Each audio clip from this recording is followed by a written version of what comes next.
Good afternoon. My name is Katerina Darchenko, and we continue to do research and explain to you main point from Ukrainian sociological research. And also, I'm as a political manager provide to you some insights and some results, some points, some analytical work and conclusions from this Ukrainian sociological research.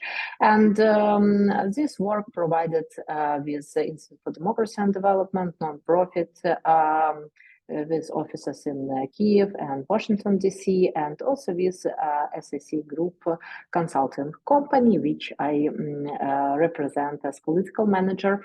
So today we will talking about one more interesting research. It's research of supporting of Ukrainians, different unions, and how people see like joining Ukraine to different union. It's also research from summer. It's very interesting to understand also difference between people who are refugees in European countries and who now stay in Ukraine. One more time, I got this research from rating sociological group from internet, from their website. It's rating group UA. And I unfortunately have this research only on Ukrainian, so I will translate for you main points, and also I will provide my conclusions from this research in short videos. So as you can see, here was two samples. So it was 2,000 respondents in 21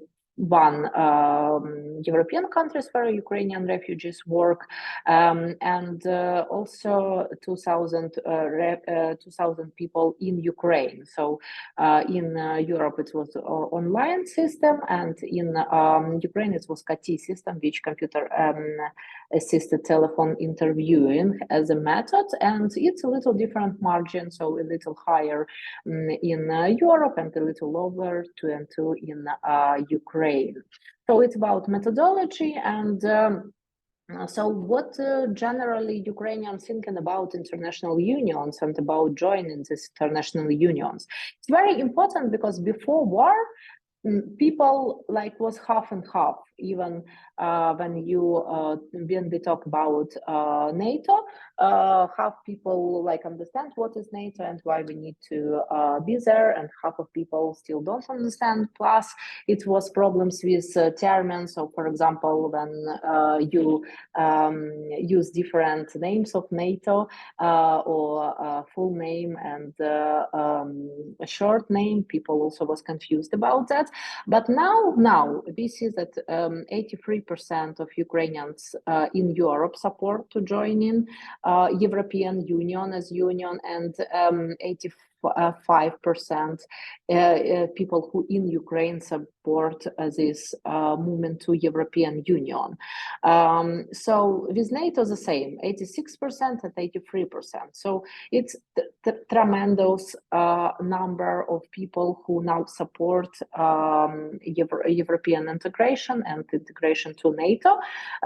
Before it was speculative question, because some political parties said that we are for non-bloc status or neutral status, and some political parties said that we only support European integration. So it's pretty important numbers to analyze to understand public opinion. So here this researcher provides for us dynamics even from 2013, and like before it was much lower. So as you can see, it's perfectly straight dynamics of moving forward to European Union. So blue line is people who for European Union, and here blue line is people who for NATO. and orange line in people who against European Union and against NATO. So one more issue that also Russia use in the disinformation and in the support of pro-Russian political parties also mentioned that European Union is bad, that it's not like fair trade, that all people from Europe come and will buy all Ukrainian land, and that it will be a neo-colonial public policy. So it was main method of pro-Russian political forces. And the same with NATO. So people before don't understand what NATO is, and that's why also it was a lot of stereotypes about this alliance. If we talk about like all sample of voters and of people who live in Ukraine.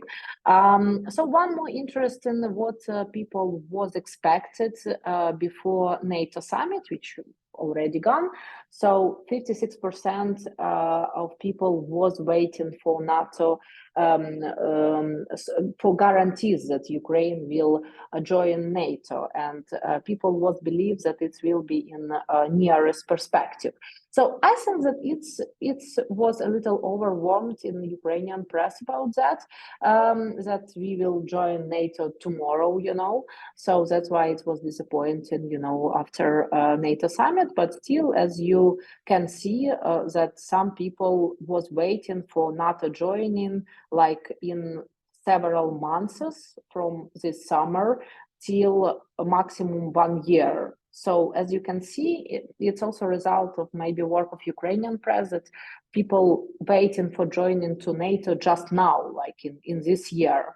But maybe not, we haven't focus groups about that, but people maybe don't know also about like this procedure, and obviously it's technically direct correlation between taking back our territories, because you know that we can join NATO if territories still will be occupied. So it's interesting point, and from this research we see that now the main political vector will be to join in NATO and European Union, but still people don't understand direct terms, and politicians must not speculate on that, and also maybe do more educational work about procedures, and not to move people to be disappointed only that on summit will be all voted and so on and so forth, because with disappointed it's also very tricky thing which we must be